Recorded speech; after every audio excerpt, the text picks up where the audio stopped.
everybody, welcome back to Common Rabble. This is Hoodie, and today I'm joined by Ham, Pat, DZ. And I wasn't here last week, so I'm going to recap a couple of the things you guys talked about. I know, namely, on everybody's mind was Coachella, which, if any of you caught the live stream, I thought Blink was great. They didn't sound the best, but they sounded like Blink, and that gets me excited. I can confirm that Blink exists. helpful take there.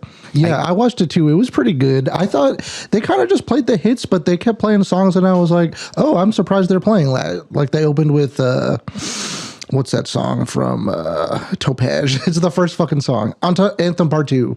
Oh, yeah. I was like, they opened with that, and I'm like, that's cool. I didn't think they were going to play that. I don't know. Is that one of their more popular songs? Fucked Up, You're to Blame? Yeah, that one. Travis fucking kills the verses on that song. I don't know that I would necessarily say it's one of the more popular songs. I don't think it's like a big hit, but it's certainly one of my favorite songs. Yeah, I like it too. I was just surprised. Yeah. Yeah, those men cannot sing, but they still sound pretty fucking good. All things considered, especially given they're like, what, 50? Yeah, I checked actually. I was curious. Hoppus is 51. Mark or Tom and Travis are both like 47, 48. Okay. So only one man in the band over 50, and only one cancer survivor. It's the same guy. Technically speaking, didn't Tom also have skin cancer? Oh, at you one know point? what? You're right. No one made a big deal about that when that happened. I mean, when Mark had cancer, it was all. Well, we're happy that Mark's back. We're happy that everyone's in good health. This was weekend 2, by the way, for anyone. Yeah. They play 2 weekends in a row? Yes, everyone plays 2 weekends in a row. That's just how they do it now. They became the headline. Same thing, just twice. Yeah. Right. You catch any other streams? Well, I wanted to watch Frank Ocean on week 2, but that did not pan out. So Did he not do anything at all this time? he played week 1, didn't he? Yeah, he backed out of week 2 because week 1 did not pan out. Was he the one anything. that got fined a bunch because he kept playing past his set time or whatever? Like No. several He didn't play songs? at all. For week 1. He Week didn't play at 1, all. maybe. No, he did play week 1. It was just I mean, bad. he was there. Okay, I know what you're saying. Yeah. I thought he was one of the people that like played past their set times and got like tens of thousands of dollar fine. There's like three No, artists that's what that the did, fans though. want, but that's not what happened. Gotcha. No, he just like came out, like danced a bit to his music, kind of phoned it in a bit, and then that was it. So people were like really pissed. And apparently he like got Coachella to like build them an ice rink. So they spent like $1 million or $2 million on like a fucking ice rink in the fucking desert that ended up not getting used at all for the performance. Yeah, apparently that was a last minute decision for them. They just tore that shit down. So he didn't really have like a stage show. And all the ice skaters they were supposed to be skating just came out, and they're not dancers though. They're just ice skaters. So they're just kind of like walking around, but they can't dance. His dancers can't dance. He can't sing. It's a bad time. Yikes. Jeez. Did any of you guys catch Blackpink? I saw a little Blackpink was there? Oh, yeah. Blackpink in your area. More likely than you think. Yeah. Thank you. Yeah, I don't know. I don't really look at the The lineup? list? The lineup. Yeah, I didn't really look at the lineup because Coachella is just so far. It's so expensive. I don't even think about it as being a realistic thing for me to attend. I don't like fucking festival shows anyway on top of that. So I'm not going either, but I look at the lineup. yeah, like I probably saw it like once, but didn't think too much of it. I knew Caliuchis and the Gorillas were playing, and that was pretty much it. I saw that message from somebody in our group text about like Coachella's live at like 9:30 last night or something like that, or the other night. That was Pat. Yeah. Totally forgot about it around that time. Ended up going to bed. Yeah. I was going to tune in and see what was going on. It was the Blink setup, so Gotcha. Because I was like, I had previously been looking, and I think just every time I had looked to see what was playing, it wasn't live yet. I didn't fucking go to check the actual time stuff was supposed to be, so I don't really know. Well, you tried. Yeah, barely, but I did. Yeah. You guys were covering workplace horror stories last week too, right? yeah. Nothing super crazy came up from that. That kind of just went into like horror stories about things that happened while other people were working, which would have been like the Denny's incident. Yeah, none of us were working, but that was, I think, the big takeaway from that segment. You saw the start of a fight. Yeah, I saw the guy get hit and fall behind a wall where I could no longer see him, and a bunch of people ran in that direction, and I saw nothing else. Awesome. Yeah, just left to imagine what happened. So that's going down in history as the Denny's incident? The Denny's incident. Nice. Yeah, I'm glad we have a name for that now. It comes up a lot.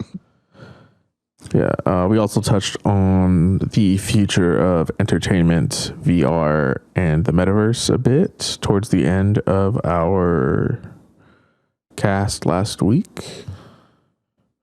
Any thoughts on that, Hoodie, since you weren't with us? I mean, Fortnite definitely starting to feel like the future, and you can't see my face if you're listening, but it hurts. I was just going to ask you, how do you feel about Fortnite being the future? Still refuses to download the damn game. Actually, I added A1 on Fortnite and have not played yet, so that really happened. Close enough. Anyway, for all you listening, we have socials now.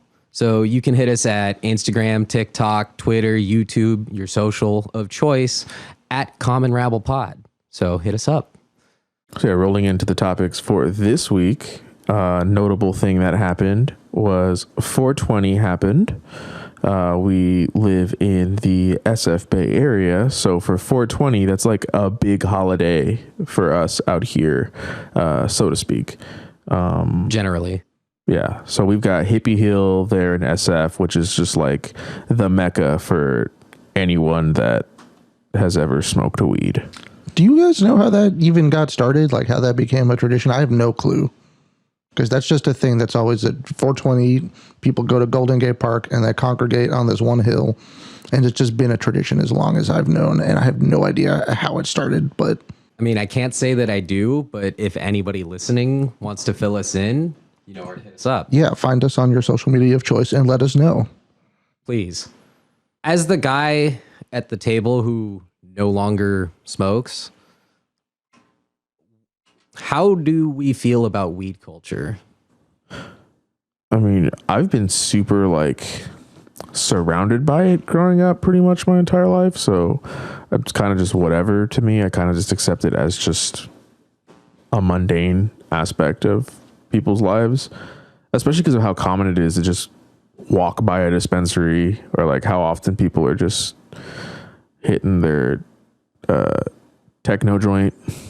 Yeah, it's true. If you're listening in Idaho right now, you might not feel this, but out here, you walk like 3 blocks and you're passing at least one dispensary.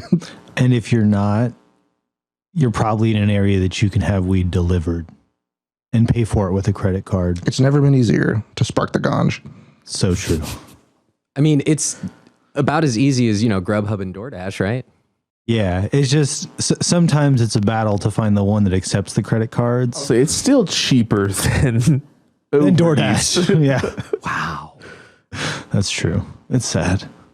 But yeah, like I have no problem with weed, 420 culture, whatever. It's just like when people make like one thing their entire personality, that's when it's kind of annoying. It's like, we get it, bro. You like to look at fucking lava lamps. Like, chill. It's not 1999, man. Nobody stares at lava lamps anymore. That's not true. Seen the back of a $20 bill. Damn, I need a lava lamp. Damn. We were talking about Hippie Hill, and I want to say, I think it was like, had to be like my senior year of high school or the year after my senior. I think it was my senior year of high school, like the first time I ever went to Hippie Hill, and like cut school with some people, took the bus. It was such a miserable experience getting there because it was like us and like 40 other people on the bus, and everybody's smoking weed on the bus like the whole time. And the bus driver can't do shit. And we get there, and the first year I went with a couple friends. A1 and I don't even remember who else I went with, but we went and I just remember like standing around. There was plenty of room to move around and everything. And, people were sharing their weed or edibles or whatever. So it was like a nice experience. Some random, like, homeless looking wizard dude with a 6 foot tall bong. He's not to be confused with the wizard. No. Just some random guy who looks like the Vermin Supreme. People in Pennsylvania, you know who I'm talking about. Vote Vermin. But he had like a 6 foot tall or like a 5 foot tall bong and just like a branch of weed and a magnifying glass. And he was just giving people free hits. Yeah. And then I just remember like it was great. Like we were able to get around. I don't think there was any cell service because there was so many people there that everybody's phones just weren't working, too much congestion or whatever. But I just remember being able to walk around and like we were just smoking weed, and then at 420 the cloud was so huge it was ridiculous. Like you could see it from like blocks away, just like is this the Bay Fog or is exactly is this Carl the Fog? Yeah, this is Carl's cousin Greg. Exactly. It's Carl the Frog. Carl is a name used by locals. That's just what they call the fog. I don't know. Yeah, talking exactly. Like the smoke monster from Lost. You talking like smoke monster? I don't know. Yeah, that's what they called him on Lost, Carl. But yeah, and then so that time it was great, and then getting home was miserable. Everybody getting back on the bus and BART. The next year we went, it was so packed. I just remember getting to the park and already before it's like noon or 1 o'clock or something, and just being shoulder to shoulder with people already. And we're at like that Golden Gate Park. It's huge. It's not room. There should be room. Yeah. So it's like, yeah, and there was not. And I just remember it being miserable, and it was like a pain in the ass to get out of the park. And I was just like, never again. There's too many people here. It's become too corporate. There's like police guarding the entrances and everything like that. So it's like weird vibes at that point. And I stopped going after that. I was gonna say they ID now. If they see you, they'll check your ID to see if you're at least 21. At this point, they should. It's way too commercialized because they also do like concerts. It's a ticketed event Erica now. Badu just played. Yeah, she played. You have to buy a ticket to get in there to smoke weed in the park. That makes sense. Just as an aside, since we're talking about Golden Gate Park, are any of you planning on going to Outside Lands this year?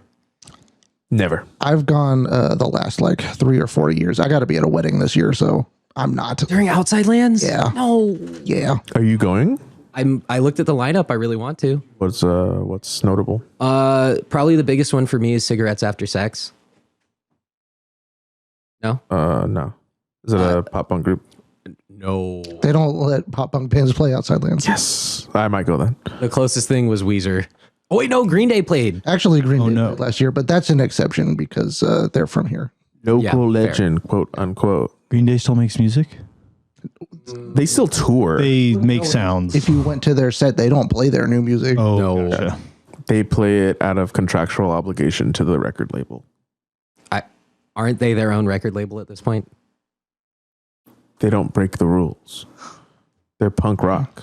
I saw them last year, and I'm pretty sure they did not play a song newer than 2010.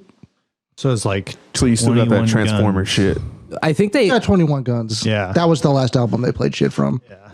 Are you sure they didn't play anything from the trilogy? Oh, you know what? They played Star Wars? They played one, Love or one something, or right? two from Uno, I think. Yeah. But that's it. Nothing beyond that, I'm pretty sure. So yeah, I just looked it up. Hippie Hill apparently became a thing in 1967. It says like during like some summer of love, whatever, right off of Haight Street. That's why it kind of got prominent. That makes sense. Yeah, I don't know how it necessarily ties into 420 specifically, but it became like the hub for like counterculture gatherings. People using weed instead of heroin. People were already just smoking weed. Yeah. So if you want to buy a ticket to go to the park to smoke weed, you can do that now. Or you could just smoke weed in the park. So for do you have free. any? You could just smoke perspective? weed at home. That too. Oh, Also, do you have any specific like take on weed culture and like how that, like you see that every day, or if it affects you at all? Well, I do see it every day. I'm a very live and let live person, so it doesn't bother me any. I haven't smoked in a long time. I've really been out of the game for a while, but I still have very fond memories of, us going up to like Grizzly Peak or wherever, I think Stinson Beach too, and going, token up. One of my favorite isms that came out of A1 during that time period was cartoon hands, because there would be times we would just get really, really stoned. And it was kind of like you looked at your hands and it's like, oh, I look like Family Guy. Hey, Peter. Peter. Yeah. I don't know. I Was think that your Patrick Warburton? It's okay, right? I needs a little work, but How do you not get Patrick Warburton? That's the easiest voice. Peter. There we go. A little better, right? A little better. Yeah. I'm getting there. How did we get here? Yeah, but I think the thing I miss most about that, I guess we're going with the weed culture thing, is more the activities and time that we spent doing that kind of stuff. I know you brought up the Wizard earlier. Mm-hmm. We went on a camping trip, some of us, up to Lake Chabot one time, and me and the Wizard were sharing a tent, and he had his little case, and he'd rolled like 20 joints or something. We stayed up late just sparking joints, and in the morning he had like 6 left because we just hotboxed the shit out of that tent. Whoopsie daisy. Sounds like the Wizard. Yeah. Those are good times. Shouts out Wizard if you're listening to this, reach out. Realistically, I am very happy with weed culture, like with where weed culture has gone. The fact that it is what it is now, so losing my parents to drugs and like knowing that weed was an option, or is an option now, and like how it's helped people. I'm pretty like very pro weed and like love everything it has like going for it now, and like the community and everything that it's building. But it's still very it's getting more commercialized every day, and the shit that the things that are happening aren't necessarily the best. It's just like turning into a bunch of like rich people owning dispensaries and like taking over the market where there should be like people who've served time for marijuana offenses should be able to get like priority. And I know we like where we live, that is definitely the case, that there is some like preferential priority for people who have served time and whatnot. But I feel like it needs to be like bigger and more widespread throughout the US, because like as every year goes by, another state legalizes it for recreational or medical use, and it's just like as that happens more and more, and there's more tax dollars that are like made available, and people are able to see how not harmful it is. I don't know. It's good to see the perception change. It sucks to watch people like be so vehemently against it and like want to fight it. But at the same time, it's very clear a lot of those people are just like in it to make money for someone else or something like that. Have you heard of the Last Prisoner Project? Last Prisoner Project? No. Mm-hmm. Yeah, they're like a group that are trying to work on like getting a lot of people released for like nonviolent drug crimes and stuff like that. Oh, okay. So it's like literally like what it sounds like, the last prisoners that are still stuck in there, even though there's all these like federal reforms and whatnot that are kind of getting through, but not really trickling down the way that they should be. I know California has been like relatively decent about it and has released a lot of prisoners to the fucking chagrin of every red state, but like it's what needs to happen. It's nonviolent drug offenders more times than not. And it's just like, it's stupid. And hopefully it gets better as time goes on. And like with like being able to have the celebration that is like we're saying, a ticketed event that is 420 at Hippie Hill. Like that's still absurd to me. That doesn't make any sense. Like there's still somebody else in prison. Yeah. It doesn't make any sense. But like, I know we're doing our best, quote unquote, our best, but who knows?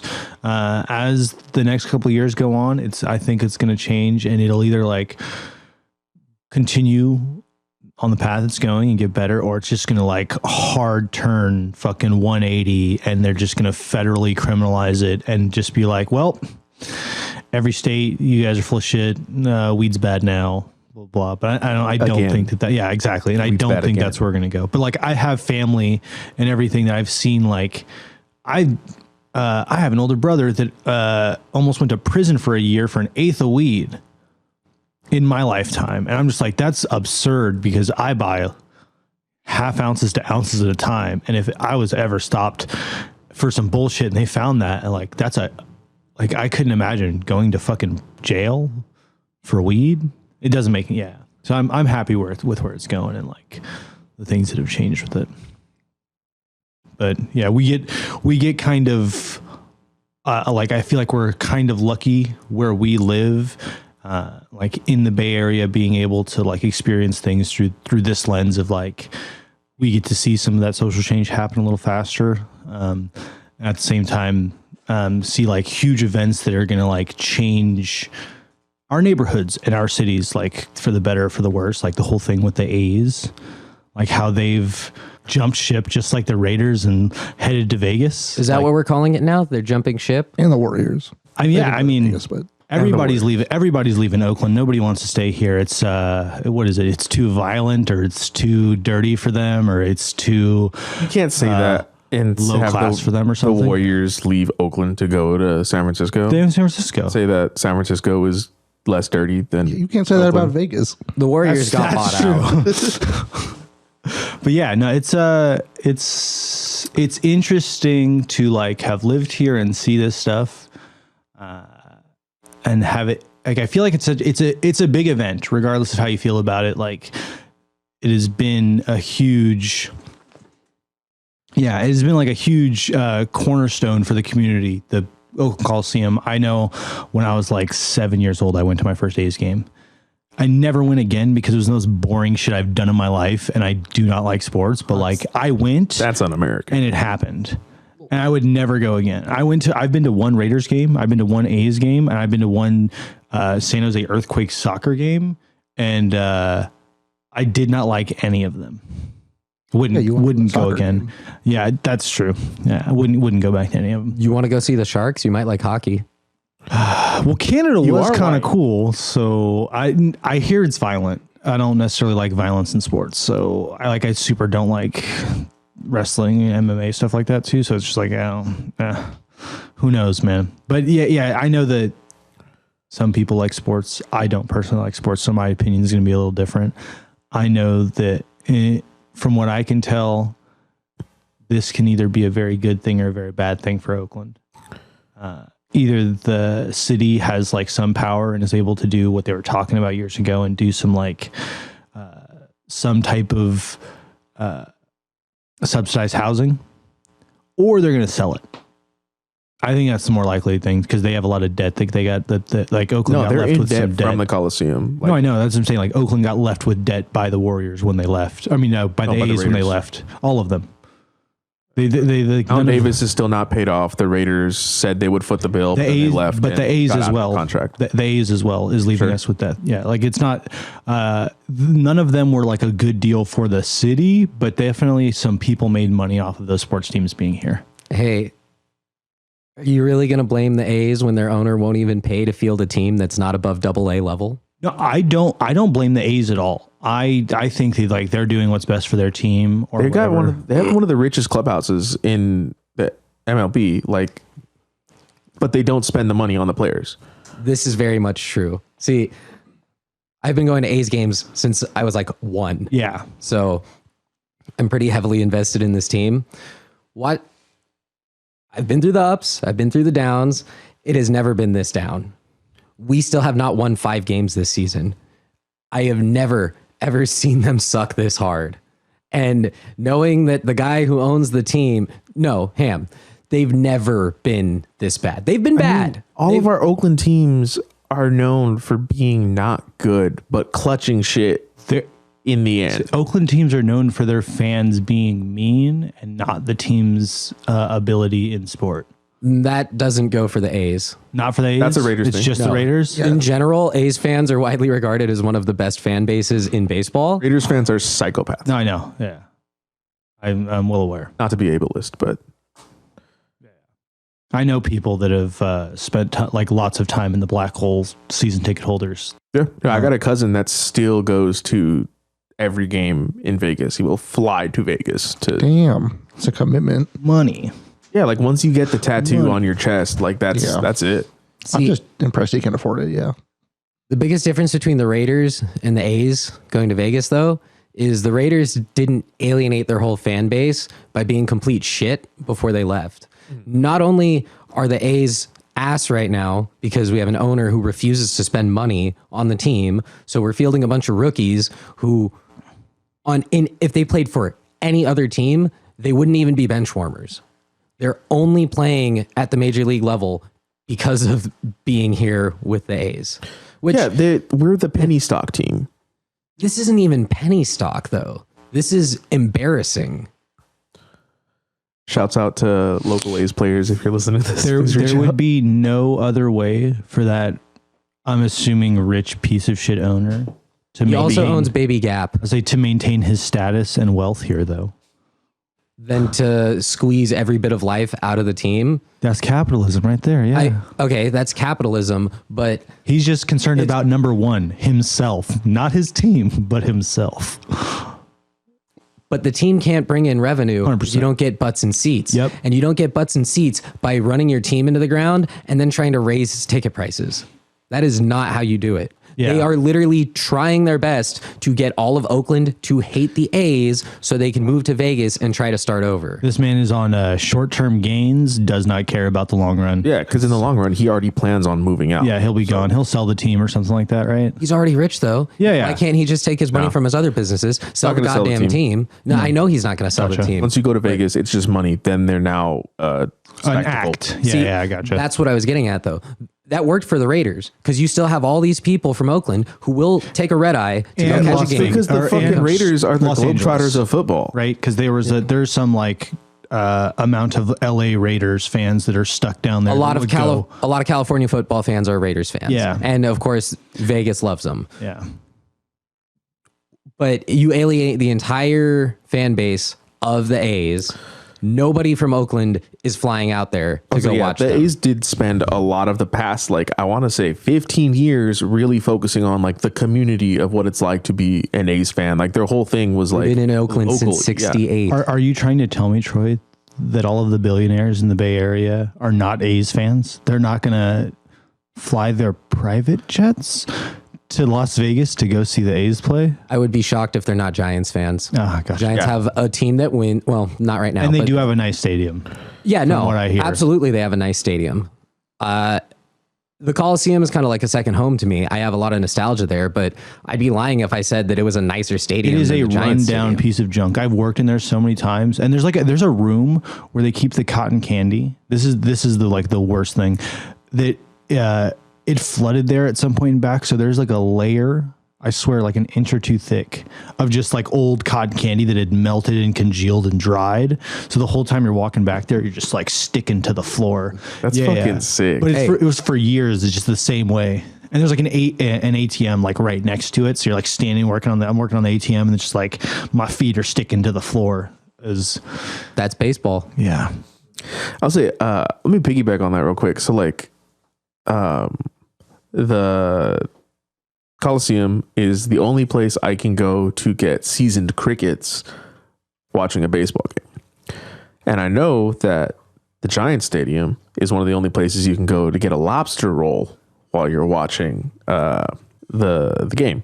So how do you feel about like the upscaling of these like traditional Americana things? Like, everyone's like, it's as American as baseball and apple pie, whatever. Like that's like the saying. Those same people will eat apple pie with a slice of cheddar cheese on top of it, and they're disgusting. As far as the upscaling, I think having the option is fine. What is not fine is charging $15 or $16 for a Bud Light. Sans the souvenir cup. Sans cup? It may be with the cup, but regardless, $15 or $16 for a Bud Light just cannot fly. Yeah. Especially at the Coliseum. I'm sorry. Like, I know that's my stadium, my home stadium. Yeah, like, But as DZ said, it is very run down. yeah, growing up, we only went on $5 Wednesdays, dollar hot dogs. Like that was the only reason we ever went. I'm pretty sure They took that away. That I went for that same reason was like Yeah, there was it's been some gone for like years. bring a child for very cheap bullshit, and yeah. I mean, I used to be a season ticket holder. Yeah. My grandparents were season ticket holders. We love the Coliseum. We love the A's. I'll say I've gone to an A's game off of your free vouchers from your season tickets. Oh, there That's you right. go. You know, this is going to sound horrible, but honestly, I'm really glad that my grandparents aren't around to see this because it's truly the worst feeling. I'm not a huge sports guy either. It's like the A's and the Eagles. After that, I don't really care. But your grandparents were like pretty heavily into it. And like living where they lived, it's kind of hard not to be fans even. Yeah. You could hear the Coliseum. Yeah, exactly. I used to come home from work and my grandma would have the radio on and she'd be yelling at the radio like she was trying to talk to the coaches like they could hear her. Mm-hmm. And honestly, the way that woman yelled, they could probably hear her at the Coliseum. There you go. But yeah, long story short, is it a good move for the team? Yeah, probably. Is it a good move for Oakland? At this point, I don't know, but they've run every other sports team out of here. The A's were just the last one. So we'll see. It's not even Oakland running them out. It's that these teams are trying to like benefit off of fucking with our economy. They're trying to get a deal in some way that makes it so that way they only profit off of staying in a place. And I think that's a big problem with professional sports in general. Is like, I don't think professional sports should be subsidized by any taxpayer dollars whatsoever. But that's just me. I think there's something about the way the system in Oakland has changed in the last like 30 or 40 years or something that have made it harder for them to like make as much of a killing as they've been making previously out here. I don't know if it's like the tax because of the way the taxes have changed or just the way the regulations have changed that they've just like not been able to, I don't know, make as much money. And like you're saying now that they're finding ways to squeeze more money out of either the players or just like out of every game that they can without actually spending more to improve stuff or what is it like hire more players or something like that or hire not any good players. Good players. Yes. Gotcha. Okay. Basically what they're doing is there's the major league, right? Yeah. And then there's the minor leagues, which is broken up into AAA, AA, single A. Gotcha. When I said that we're basically fielding a bunch of AA level players, they're not even at the level right before the majors. Okay. And I'm not trying to throw shade at the players. It's just the reality of the situation. It's a different bracket that the people they're pulling from. They are not supposed to be here yet. Yeah. They're pulling these kids out of the minors. And I say kids because they're, like 20 or something. And they're certainly not ready for the MLB. But here you are, here's your shot. And then everybody rags on them because they can't get a hit. They can barely field a ball. And yeah, they're still better than 99% of the average people because baseball is what they do. But when you're playing in the MLB, it's just like any professional sport. You are like the top 0.1% of people in what you do. Yeah. No, that makes sense. And they are not. How do you feel about the A's, Pat? I like the A's. They're cool. You go to a lot of baseball games? Or not a ton, no. I'm not a huge sports guy, but I do want to speak on... so the A's are leaving, but... the last 4 or 5 years, I don't know how long it's been, Oakland's lost the Warriors. I guess they never really the Oakland Warriors, but come on, they played in Oakland. Yeah. It was bullshit that they were always called Golden State, but, whatever. California has 3 NBA teams. Why are they the Golden State? Right. I don't know. Someone probably has a real answer to this, but as a casual sports observer, these are the kinds of things I think about. Gold Rush. Gold Rush? Yeah. But why not the Clippers? Why can't they be the Golden State team? Oh, I guess because of geography. If anything, I would think it'd be the Lakers.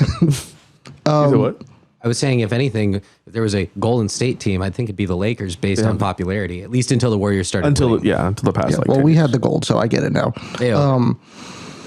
But we've lost the Warriors, the Raiders, and the A's. And that's kind of just sad in general. I remember Oakland being like a pretty big sports team growing up, or sports town growing up. In our recording area, there's Raiders and A's stickers just on the window. In the studio. In our studio. So your parents the? My dad's a pretty sports? big sports fan. Yeah. So your parents strike me as Giants fans. Yeah, they're Giants fans for sure. But I mean, my dad kind of split the difference. He'd go to A's games, but definitely watch the Giants too. I don't know, but yeah, just growing up, Oakland felt like a sports town to me. Like that's the energy. You'd go out and you see people with Raiders jerseys, and you'd see fucking flags and signs in businesses. And now, 3 major sports teams in less than 5 years are gone. That's just kind of sad. Because all of the plans they had were not the best in order to like move forward. Sure, I'm not even talking about who said yes or no or who got fucked over or didn't. I'm just saying that Oakland had 3 teams and now they have 0. Yeah, and that's sad. To your point, Pat, they also had. I mean, the Warriors had fan bases all over the Bay Area, so I'm going to kind of exclude them from this one. But between the A's and the Raiders, they had 2 of the most passionate fan bases in their sports. The Raiders still do. True that. Hence the flags and signs you would see everywhere. I guess I'm still just really bitter about the A's thing, because I remember going as a kid and seeing the Coliseum packed to the brim, because it's a huge stadium. It's like 45,000 cap, something like that. They can barely get like 2,000 or 3,000 people in there now. That is just sad. Yeah, Nothing more sad looking than I have worked there during like 3 games for some like ATM stuff. I've never seen the top rows fill up. I haven't even seen people sitting in the top exactly. rows. They're always I covered. haven't seen that in years. Yeah, They used to open up Mount Davis for the A's games. Even the first time, that one time I went, I remember sitting up there, but it was just because the person that had taken me, he just wanted to sit up there. He was like smoking weed. That's why you sit up there. That's why you sit up there, apparently. Yeah. And I'm just like, oh, this is interesting. I can't see what's going on. You can kind of hear them talking or whatever, or like the announcements or some shit like that. And you're just watching from afar. And it's like, oh. Just like watching on TV. Yeah. Just no commercials. Oh, hey, DZ.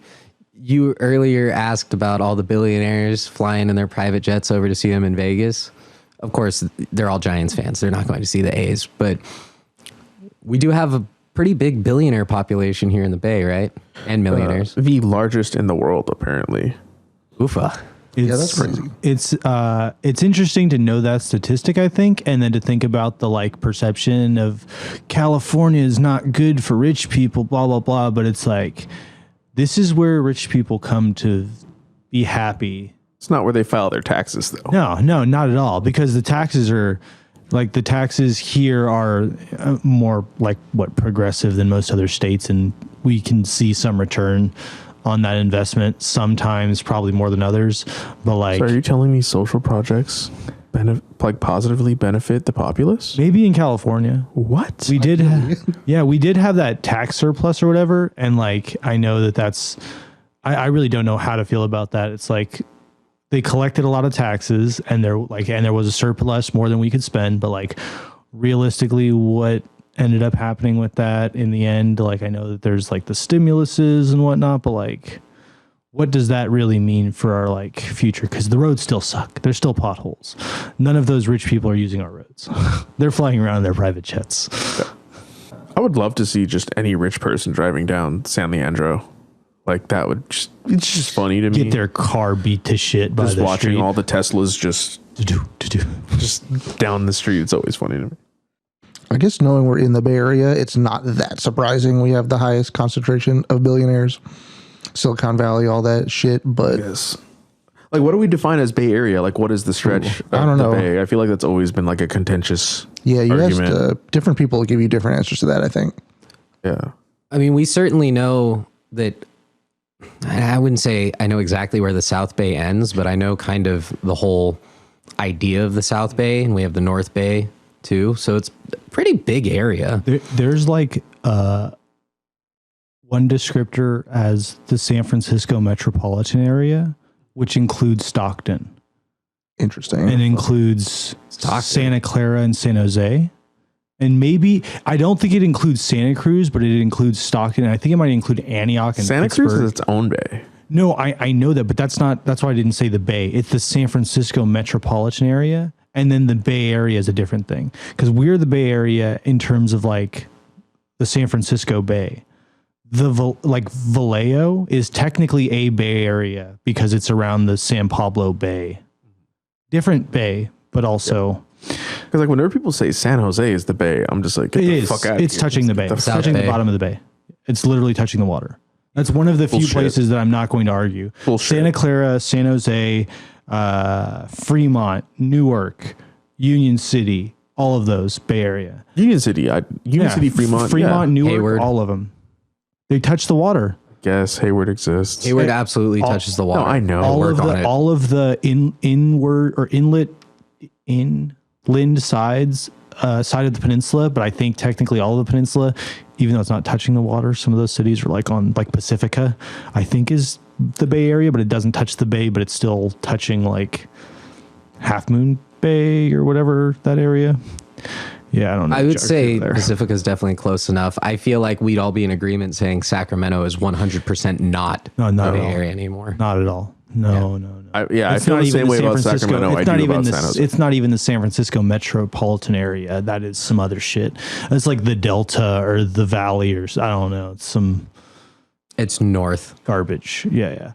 I did have an interesting experience. Like I like speaking on this, like the rich people thing. Like today I had a homeless guy in Sacramento ask me like if I had a couple bucks to spare, and like for San Francisco that's normal, and for Sacramento that was weird to me because it's supposed to be cheaper in Sacramento, and like barely, but it's noticeably cheaper than even in like Oakland or like Berkeley or anything like that. Like just being anywhere up there is, I spend less money when I'm working out there than when I'm working in the Bay Area.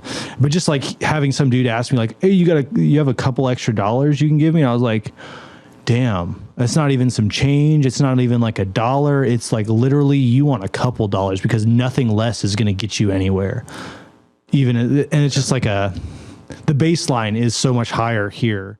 So like the dove. Yeah, exactly. Literally like that same sentiment is like, what's that really going to get you? You might get enough food for enough for one meal today if you get $20, cause like it's not cheap. Guess it makes sense why the billionaires can live here. And it's just, everything is just normal for them. So you guys brought up entertainment last week, and we briefly touched on Fortnite earlier, talking about the metaverse. So we talked about like the future of entertainment or like the present, right? But there's also parts that are the past of entertainment. Whoa. Like what? Like, did you recently hear that Netflix is finally putting an end to the DVD mailing? I thought they already had. Yeah, I'm out of the loop on that one. I've been streaming for so long that I completely forgot that they used to mail out DVDs. Yeah, I remember getting like, I had like the free trial. I had rented something from like Idiocracy or something on DVD. I think I also got Idiocracy through Netflix mail. Yeah, because like I know they started phasing that out in form of streaming, and I remember like they didn't have shit when it first started. It sucked when it first started. Yeah, but you got 3 months for free. Like you had 3 months to binge like all of no content. It was pretty tight. Because I remember they didn't use a card or anything. All you needed was an email. So I literally for like a solid year, I just had a bunch of throwaway emails. But they didn't have shit at first. Things are very different now, but yeah. Like now they have too much shit, and the shit they do have mostly sucks as well. Yeah, because they're making it all themselves. That's the real problem, is that at first Netflix, their streaming library was them acquiring like as much previous content as they could, and that was really cool. When they started making originals, like a Netflix original used to have like some like weight to it. There was like a little, your expectations could be a little higher. There was maybe a little more prestige associated with it. But now Netflix only does originals, and the quality varies wildly. I'll say even some of the original Netflix originals, like that first wave, like first 2 or 3 shows, they're no longer available on Netflix anymore because the license is expired. So it's like now you can't get those things anywhere because you can't get them on Netflix, and they were never released anywhere else. Lost media.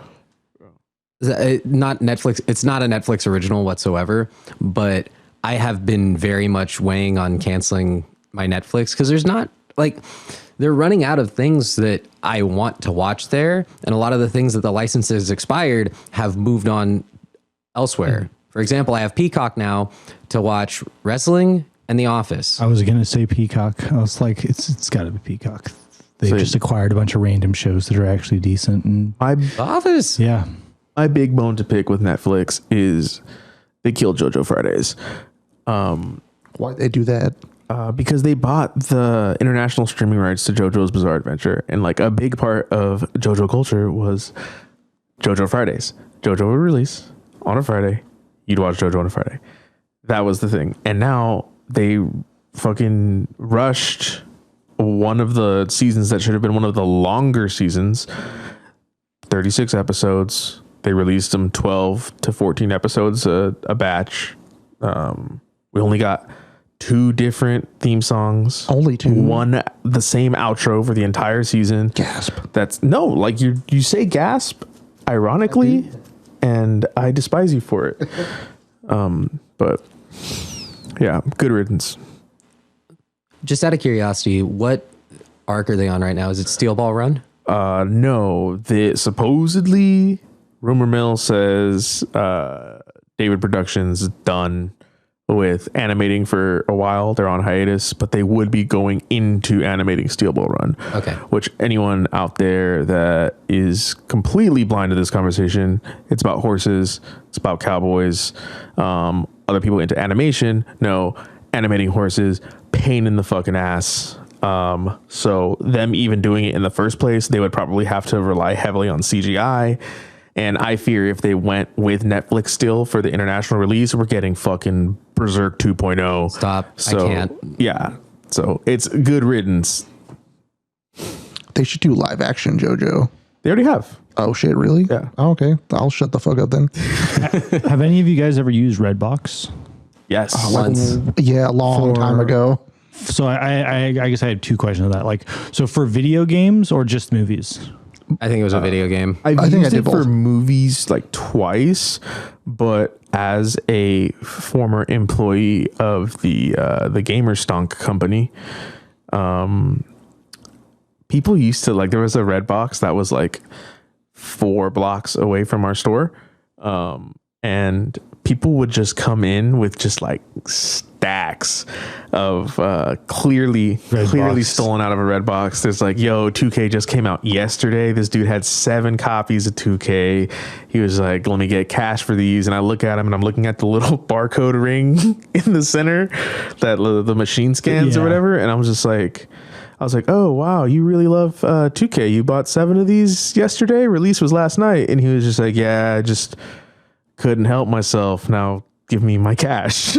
So I wanted to sell them the next day. Yeah. yeah, and the love this company, game. the company was just like, we're not supposed to buy clearly stolen shit, but we also can't accuse people of selling stolen that's shit. tough. So I'm just like, There. I don't know. I was like, I don't know where the fuck you got them. Like, And you can buy a game from a Redbox thing if you pay like, it's like, I think it was like $10 or $15 over market value when you rented it. Oh, like really? You could rent it because you get charged for a stealing fee, like the non-return fee, and you just pay it. You're paying for the whole game essentially. But I was going to ask, like Redbox before that was there, do you guys remember the video game Netflix service? Oh. It had like the orange and blue. Gamefly. Gamefly. Yeah, that's what I was thinking. Yeah. That was like Netflix before Netflix. It was before Netflix. Yeah, it wasn't was. Yeah, that's right. I remember playing mid 2000s. Yeah, it was old. PS2 game on that, through that, some first person shooter PS2 something 2000 or something. It was a terrible game, but then it was a good game. That shit existed before I had a credit card. I couldn't even sign up. There you go. Yeah, I was gonna say, like, I never got to use any of that shit because my parents were like, "No, you can't use the credit card. They're gonna steal our information. You can't put the credit card in the telephone." And I'm just like, okay, But I can. yeah, Proceeds to QVC your life away. Addicted to online shop or TV shopping, but no, I cannot order the video game on the internet or on the television. But I just remember while Gamefly was going, there was just like a short period of time, and I think.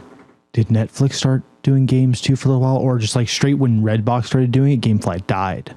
They just like were gone, or they got bought by like GameStop or something. But they were just like They might have got just bought out. I don't know what happened to them. because they were there and then they were just like gone. Also, I think digital distribution of games became like way more popular and feasible. Yeah. Especially on console. And that might have just killed it as well. led to no one needing it anymore. Yeah, because nobody buys physical copies. People of games do, but it's a lot less frequent than it was 10 years ago. Because they have consoles that are just digital. Do red boxes still exist? Redbox, yeah. I see them by 7-Elevens Yeah, there's randomly. one at 7-Eleven usually. Oh, damn. Any Okay. random 7. Yeah, with like the PS5 has a digital only version, right? Like, or is that the Xbox? That's No, the both, I X. think. They both do a digital only. Yeah, so like that, just like the fact that that exists means like there's enough people that are willing to buy that, like the committing to not buying any physical media going forward. We'll see. Yeah, it's the problem with buying physical discs now is you still need to have the disc in the machine to play the game. Whereas if you just download it, you don't need to worry about managing discs. That's ever. the dumbest thing. I hated that so much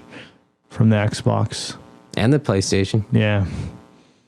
A lot of times you buy a physical game and there's no disc in it. It's just a little voucher with a download code. I love all the the new stuff. Yeah, Like the new- sometimes. Damn. So capitalism, right? Yeah. Most collector's editions of games now, they're like $300, sometimes up to like $500 or $600. my goddamn It's just a code. No. It doesn't include the game. Yeah. There'll be in little tiny fine print, like a little asterisk, Game says not- game not included. That's wild. This is the set you're supposed to put up on the wall next to the game that you bought. If you're you were a real fan, you would have bought the game, dumbass. This is a tchotchke case. No, seriously. Yeah. it's for my trinkets. Exactly. It's a little diorama. Yeah, I don't know. I feel like there is a period of time where like I would only buy special editions, but I would never buy the digital special editions because it was just fucking DLC at the same price of What you other buy it shit? for anyway. yeah. So I was like, it's not even really a special edition if this shit is just available like day of release. But I'm not going to get into day one DLC. That's a whole other conversation. That's a whole other can of worms. Bethesda, if you're listening, please reach out. Or don't. Or do. Todd, I just want to talk. So as far as the future of media and stuff goes, in the movie realm, I was keeping up with Marvel for a really long time. Yeah, with Marvel for a while. And I really found myself falling out of it because now it was one thing when I had to go see a movie every like 3 to 5 months to keep up with everything. Then they started throwing all the shows together and I don't have time like that. Yeah. It's too much. I used to be really about it. Like back when DZ worked at the movie theater, like they were able to get me like not them, but one of their coworkers was able to get me the Captain America poster, like a fucking 5-foot poster of just the shield. Like I still got that shit in my house. Like I was literally like, it was like 2012 that shit was dropping. I was like, yo, the world's gonna end this year, but at least we got the fucking Captain America movie. We can go out like fucking heroes. I was fucking juiced, and now I don't know what fucking You don't even know who Kang Captain America is anymore. No.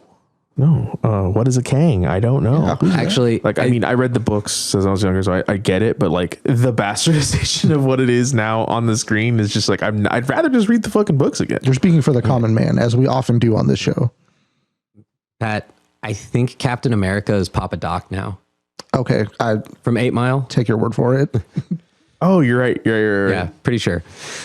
Well, I wanted to pose the question. I think you'll definitely feel this one. How do you feel about more things being adapted into these cinematic universes, really long form storytelling over the course of several movies, several TV shows? You know, I'm a big fan of long-term storylines, Oh, absolutely. but yeah, I don't know. I think it's great. Like, I think we briefly touched on this during the Super Mario review, where we talked about just like I just like things having continuity. Like, I feel like it's really rewarding for the people that have like kept up with it. But like when it comes to, like you said, like the Marvel shit, I don't have time, like working a full-time job, like to watch 25 movies and then 10-hour-long episode 12 episode seasons to catch up with the made for TV Christmas special. I just want to wait till that dude on Reddit finishes after like all the final supercut. So get the supercut that's going to be like 30 or 40 hours and just watch it all. I'm down to do that because it's cut. Have you heard about this dude? I heard about it on Reddit. Yeah, it's all cut like in sequence. That sounds. Oh my god, it's going to be chaotic as fuck. Yeah. And as they release movies that I take it back. I think it's just phase 1 that he's doing. Oh, I thought he was doing all of them. I mean, yeah, last night he did phase 1. I thought that was already out. Okay. But I think he's doing all of them. But yeah, as new movies come out that talk about things that happened in the past and show flashbacks, he has to recut the old one to fit it into the timeline. So like it's just literally a never-ending project. Oh, I'm sure he loved when Captain Marvel came out. Jeez. God, how long do you think that project's going to take to render? Like a couple days? Sheesh. But yeah, good thing you brought up Marvel. They in our second episode, I don't remember, I quoted the Street Fighter movie. I misquoted the Street Fighter movie. The quote I used was the fucking Thanos quote. I used the fucking Thanos quote where fucking Star-Lord is like, you ruined my life, whatever, and Thanos is like, I don't even know who you are. Yeah, the quote I was thinking of was the M. Bison quote from the pivotal cinematic classic that was the Street Fighter movie. I believe the line was actually, when Bison visited your village, it was the most important day of your life, but for me it was only a Tuesday. That's hard as fuck. That's my favorite line in all of cinema. I mean, if you think that's the hardest movie quote, Pat, what are you feeling is the hardest movie quote you've ever heard in your life? The hardest I've ever heard in my life, I couldn't tell you. The one that I've been thinking of, and maybe this is a little too inside baseball, but we're a podcast here, we're a business, and we think about our brand. And so we've been thinking about what to call ourselves exactly, and we've come to the conclusion, we've come to a consensus, and I think we're all happy. Common Rabble. That's all we need. We don't need a the. You know what? Another well-known brand that didn't need the Facebook. Shouts out to David Fincher's 2010 era cinematic masterpiece, The Social Network, with music by Trent Reznor and the line delivered by Justin Timberlake, where he tells them to drop the. That's all I can think about. I don't know.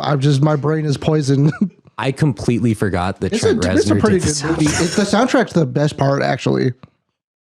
It's just funny that Justin Timberlake is in that movie. He just kind of walks around. Lou Bega is in Spider-Man is in that movie too. Spider-Man is in that movie. Pre-Spider-Man. Yeah. I also like the scene where he's like, "You better lawyer up because I'm coming for half of everything." That was another good line. Are you talking about the one where he talks about the "fuck you" flip-flops? Yeah, something like that. Yeah. The probably one of the I don't know, worst movies. Same quote that I was talking about earlier. Put the bunny back in the box. What is that? It's like Nick Cage in Con Air, and he's like in the belly of the plane with this other fucking supposed to be a tweaker or some shit like that. But he just ends up like throwing the dude out the fucking bottom of the plane, and he gets crushed in the landing gear. I've never seen Con Air. It sounds like I should based on that. Honestly, it is my favorite. It is the only good. Oh no. Dave Chappelle plays a crackhead. Yes, he does. Okay, that's all you got to say. That has like it's a pretty solid like cast of people. I've been sold already. Steve Buscemi's in there. Cool. Mm-hmm. He's essentially Hannibal Lecter. Yeah. But Face Off and Con Air, best two fucking Nick Cage films that exist. But Con Air is like the first movie I can like, after gaining consciousness as a child, the first movie I can remember is like Con Air on VHS. Interesting. Mine is probably fucking Lane Before Time. So that's wow. That's interesting. Yeah, mine is arachnophobia. Yeah, clearly very different childhood. Yeah. Yeah, arachnophobia is mine. We had trauma growing up. Maybe a little. But other quote, I feel like you'd be on board with this one, Hoodie. Nobody likes the tuna. Like, Okay. my partner and her little sister were watching Fast and the Furious the other day, and that scene came on, and I was quoting the scene. The Fast and the Furious. The Fast and the Furious is number 4. Are you serious? Yes, That's seriously. so shitty. So yeah, we were watching The Fast and the Furious. Fast. And then I was quoted, like, as that scene was coming on, I was quoting the scene, and they were just looking at me like, why the fuck do you know this? How do you not know it? Come on. Bullshit, asshole. No one likes the tuna here. It's a classic. That is a classic. I feel like we quote that almost daily at work. You work at an auto shop, basically. I know, so it's kind of because of the territory. I feel like when are you not quoting Fast and Furious at your job? Honestly, never, because now that it's come back around to me, it's certainly not the hardest movie quote ever, but it's one of the most memorable for me was when Tyrese and Paul Walker are talking in Too Fast, Too Furious. I don't even remember what they're talking about, but Paul Walker just hits him with, I said, forget about it, cuh. That's just funny because it's Paul Walker. Yeah, no, it was just so wrong on so many levels. They had to get rid of him. Look at him now. Oh, man. It brings tears to my eyes every time. Everton. Can we play that Wiz Khalifa song now? Can we go out on that? Do you guys know if they're going to make another Transformers movie? I hope not. I think they're done with those. I really hope that if they do, they just do a shot in Dark's Beast Wars. I wish. That's the only one that matters. Let me get a I Beast wish Wars. they would, but I don't think they will. Because I could have sworn I've seen something recently about another Transformers movie. Like the idea of Beast Wars is cool, but like it looks like shit. You can't go back and watch Beast Wars nowadays without like hurting your eyes. Yeah, it's very, very bad. It is like the worst animation by today's standards. The fucking bowling screen. Yeah, yeah. It's still sitting on those fucking Phantasy Star Online graphics. Damn, shots fired. Hey. When's the last time you went to a movie theater, other than Pat 2 weeks ago? Yeah, about 2 weeks ago. I think I saw Everything Everywhere All at Once in Oakland when it came out. I wish I would have seen that in theaters. In hindsight, it was a very solid experience in the movie theater. It's loud as fuck though. I don't know if it's the Oakland theater is just like their fucking levels are not up to snuff. I think. And it was just loud as shit. There's so much SFX in that movie. Yeah. Like watching it at your house, it was still really loud. And that was just TV unhooked up to anything. Are there any moments in theaters that you can remember that were like really like you remember that shit happening? Absolutely, I have two. And they're both franchises we've already brought up. So I'm going to start with the sad one first. I went to see Fast 7 in theaters. You're going to have to explain why that's important. So Fast 7 came out very shortly after Paul Walker died, for those that don't know.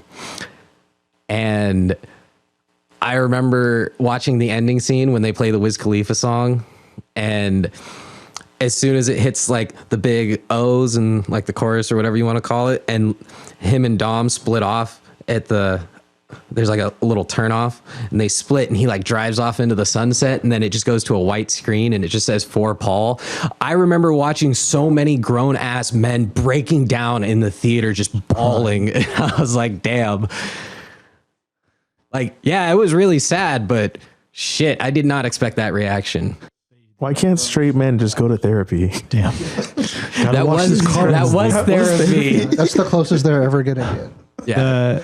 The most memorable moment I have from being in a movie theater was like working at one, and it's terrible because it's just like, because it's stuck in my head to this day is like the final or second to last song at the end of the Lorax. The movie with that hot guy. The what? There's like a hot guy in Lorax, right? In the Lorax? You're talking about Danny DeVito? No, I don't think it's Danny DeVito. Does he play the Lorax? Okay, I'm not talking about the Lorax guy. I thought there was a character in the Lorax that people think is hot. Oh, it's animated. Yeah. That's weird. Yeah, I don't know.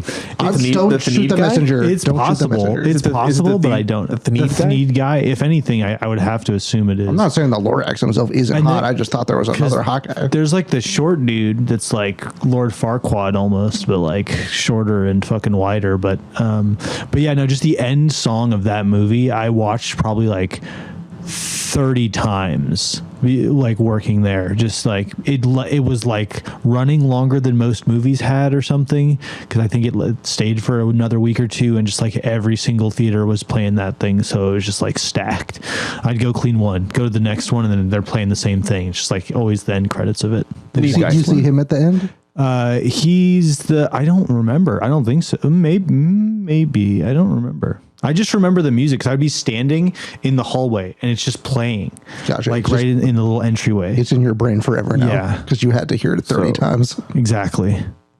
I don't know if any listeners are ever familiar with ever been to the Jack London Theater, which I want to say is like probably one of the most hood theaters I've gone to in my time. We went to go see... it was called like Unfriended or some shit like that. It was that fucking stupid bullshit. Like It was the Skype horror movie. Yeah, the Skype movie. Didn't we run into you in the theater? Did we? The showing that movie? I'm pretty sure. Didn't we all? We didn't all go together? I don't think so. I remember being with my partner, and that was it. Yeah, could be. Like you came with her. I saw it with you guys. I think we were in the same theater and we saw each other. So I'm pretty sure. You know what I'm about to. I've seen the movie. Yeah. So there's a point where one of the chicks gets a call on the phone.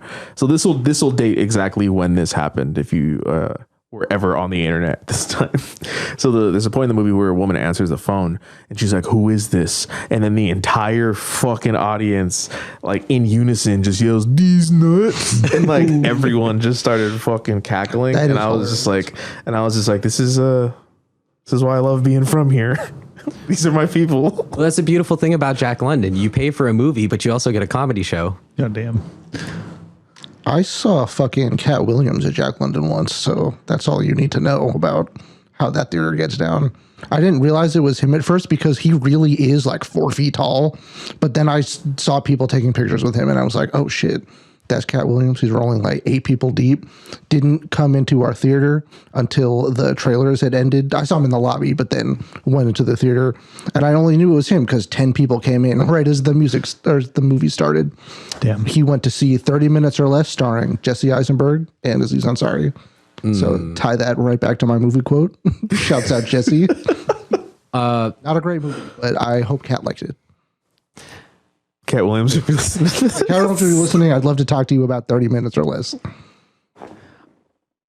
I think we all saw this movie, so we probably all have a good memory of the reaction to it. Infinity War, when it came out, I went to see that at the midnight showing, and was that Aim for the Head? Or you should have aimed for the head? Yes, but not that moment, just the end of the movie, pretty much. I have never been in a theater more quiet than that, especially for a Marvel movie, you know, because Marvel movies really appeal to the general audience, especially now, but they were already kind of trending towards that. I remember seeing all these people super excited, right? Obviously people that did not know what was about to happen. And even knowing where we were going with this, I could not have anticipated it wasn't even chaos. I have never seen more somber people walking out of a theater. No words. There was a little kid dressed as Spider-Man that I had seen going in with his parents at the start, and he was so stoked. I walked out of the theater and he's so good. He's on the floor, like head in his hands. He is just beside himself, and his poor mom doesn't know what to do because she obviously didn't read the comics, and she's like, "No, it's fine." He's like, "It's not fine. They're all dead." It's not fine, Mom. So that one was pretty memorable. It's rough. Shouts out to the rat that undoes the... Yeah, that rat is an unsung hero of the MCU. I remember also leaving a somber tone, leaving the theater after Infinity War. I'm the asshole that laughed. Damn. At the snap. Like, literally at the... he should have aimed for the head. And then he hits the snap. Silence. And then he hits the snap. And I'm like, everyone's just like... hand to mouth, like gasping, like what's going on. And I'm just in the fucking back row, just fucking cackling my ass off. Because I mean, I know what happens. I know how it's supposed to go. Right. Yeah. But yeah, I'm just like literally, I'm just like, read the fucking book. Chill out, bro. You remember how we said we don't have time to watch all the shows and stuff? There's 1,000+ people that are like, I don't have time to read the comics. Come on. That's because they can't read. If you're illiterate, he didn't mean that. I meant it. It is funny that as popular as comic book movies have become, people really don't seem to care that much about the source material. Yeah, not anymore. Like we're past that. I mean, they've diverged quite far from the source material at this point. You just think that like as popular as the movies had become, comics would see some kind of a resurgence, and they haven't really, as far as I know. There was like the New 52 era, Yuck. which was like the last time I feel like comic books really kind of got notoriety again, or people were kind of like, oh, this is a cool thing. The problem, Marvel movies are coming out. DC's capitalizing on the hype. Like, yeah, and look where the DC cinematic universe is right now. The CW. Okay, I don't need to hear about your hard on for Arrow anymore. All right. Whoa. All I know is that the CW has the Flash still, and that Is seems that to still be going? And I think that seems to be the most like tying every other superhero from DC into an ass show there is. Because I swear there's been cameos from like, I think even like Smallville, Clark Kent or something. It's just like wild at this point. I can confirm that happened. Yeah, exactly. It's like Saw it on Reddit. Ezra Miller is my Flash. Hot take. Sorry. whoa. Moving on. Is that movie coming out? I don't think so. Don't think so? It's being held in purgatory for good reason. Yeah, no, for good reason. Yeah. Just curious. Anything coming out recently? Speaking of things coming out that you guys are looking forward to? Whenever that Transformers movie drops, Transformers movie. I don't know, but I'm gonna be first in Decided line. that one's going to come out. Is that even rumored? As long as Shia LaBeouf's not in it, it's all good. Michael Bay, if you're listening, we need to know. Michael Bay, if you're listening, are we getting a new Teenage Mutant Ninja Turtles movie? Please reach out. We are, but he has nothing to do with it. Wait, are we actually? Yeah, actually. Okay, I'm looking forward to that. Isn't it they're- like super CGI, like animated? Yeah, it's a lot more stylized than the disgusting realistic characters of the Michael Bay films. Hey, we are making progress. And they're actual teenagers this time. Damn. So Yeah, I think I read something about voice casting. I don't remember what it was. I think a wrestler is playing one of the That sounds right. either Bebop or Rocksteady. I don't remember. the cast was pretty good. Go watch the could be trailer. wrong. I don't know. Yeah. I can say I'm definitely looking forward to Fast 10.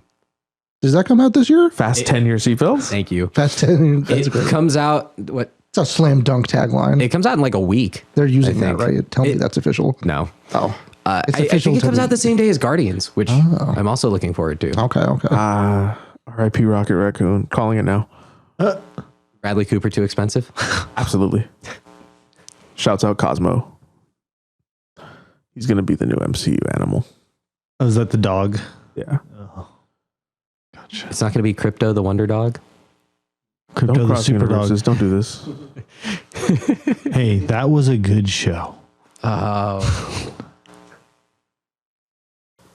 Anything coming out recently? Are they making a Paw Patrol movie? I'd go see that. Enough with Speaking your of super propaganda. nuts. I know we talked about. I know we've been talking about Marvel this whole time, but I draw the line at I love Paw Patrol I back the propaganda. blue and I love the military industrial complex. Yeah, are there any like big blockbuster movies that don't just like suck off the military or police forces or anything? Mario. I haven't suck seen it off yet. plumbers. Can't confirm. Hey, Politics are non-existent. I've seen that before somewhere. I mean, the Marvel stuff kind of does for sure, but I don't know if we can like lump every action movie into that. But I It's don't know. kind of starting to feel that way. But yeah, I mean, I'm still looking forward to seeing the Mario movie. I haven't It's made good. it yet. But, I think it's out now, but Evil Dead Rise. Oh, is that out? Yeah, I think so. Sure. For fun, Yeah. you know. Yeah, no one's gonna be like, "Oh man, this movie changed my life. It's so deep." Like you're going for like just gross out horror shit. Ham, it will change somebody's life. I mean, yeah. somebody's. Somebody, if you're listening, please reach out. Would love to hear about how Evil Dead Rise changes your life. And even if you've seen any of the other Evil Deads and if those affected your life at all, we want to hear about all of that. Speaking of somebody and quotes, wrapping this up in a tight little bow. Other quote, somebody, anybody. One of my favorites, Lion King. Right next to Long Live the King. I say that shit anytime I like push something off the side of a table. Long Live the King. Just something on the ground. You just really love to destroy childhoods, don't you? Absolutely. Children's misery is my joy. You know, I didn't watch The Lion King till I was 18. Yeah, I remember that. We went to go see it at the Alameda Theater, didn't we? Did they do the Lion King 1.5 thing or something? Or? No, they just did like a re-release celebrating like 20 years or something, like 18, 20 years. Well, I mean, did they play all of the Lion King movies then when they did that? It was just the original one. There was no one. Thank you. Just like there's only 6 Star Wars movies. Oh, gotcha. Thank you for like just understanding that there is only one Lion King.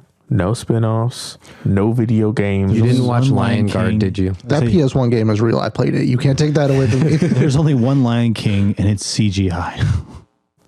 Ugh. They took out Be Prepared. It's like the best part of the Lion King. Yeah, I know you don't mean that. Speaking of military propaganda. True. I know your favorite part of The Lion King is either Long Live the King or Somebody, Anybody. I mean, yes, and the song Be Prepared because it precedes that that moment. Hey, you know I've never watched Mulan? I believe that. I refuse. Is Scar and the hyenas. Yeah, and they're doing the duck walk. Yeah, I get why they cut it, but like they could have like redone that in some way to make it more. There is like appropriate. a weird like. It was more influenced Hybridization. by Walt Disney than some of the other ones, maybe. Yeah, they referenced the melody in one of the new songs. Yeah, on the it's not movie or great, something. but they. Yeah, I think it's just the audio, just the instrumental kind of happens during a scene, but it's referenced. Yeah. It's an homage, but the actual song is gone, which is a shame. That whole movie was fucking weird. I don't know why. Yeah. Disney wants to make an animated movie that they try as hard as possible to make look realistic. Yeah, I feel like it was actually pretty good. It wasn't the worst thing in the world, but it's just like, why reinvent the wheel? Yeah. It's cool that they did it, but you watch it and just everything's just uncanny valley out the ass. And I'm like, I just want to watch the original. We finally got Seth Rogen as a Pumbaa. It's just dream casting. Finally, he's Pumbaa, he's Donkey Kong. Who is he going to be next? Hey, who is Luigi? Charlie Day. Oh. Charlie Day is Luigi. He's a good Luigi. He's got big Luigi energy already. Wahoo. Yeah. So if you've made it this far, to prove that you've made it this far, comment who Seth Rogen will play next in your favorite animated feature. But yeah, that about wraps it up for today. Let us recap where we've been. So we talked about 420 culture, 420 in the Bay Area, Fortnite, entertainment, movies, Dirty porta potties at Coachella, Oakland A's. the A's. I forgot that even happened. Gamefly, I'd like to forget it happened. the Raiders, the A's, the death Warriors. of Netflix. Terrible movie quotes. I feel like that wraps it about up. We covered a lot today. If you're listening, please hit us with your most memorable audience reactions to movies. It's cool if it's Fast 7. It's cool if it's Infinity War, but I just want to hear the stories personally. I love this kind of shit. Yeah, if you've also seen Cat Williams, let us know. So yeah, remember to follow us on Twitter, YouTube, Instagram, and TikTok at Common Rabble Pod. and until next week, I'm DZ. I'm Pat. Ham. Hoodie. See you later. Peace.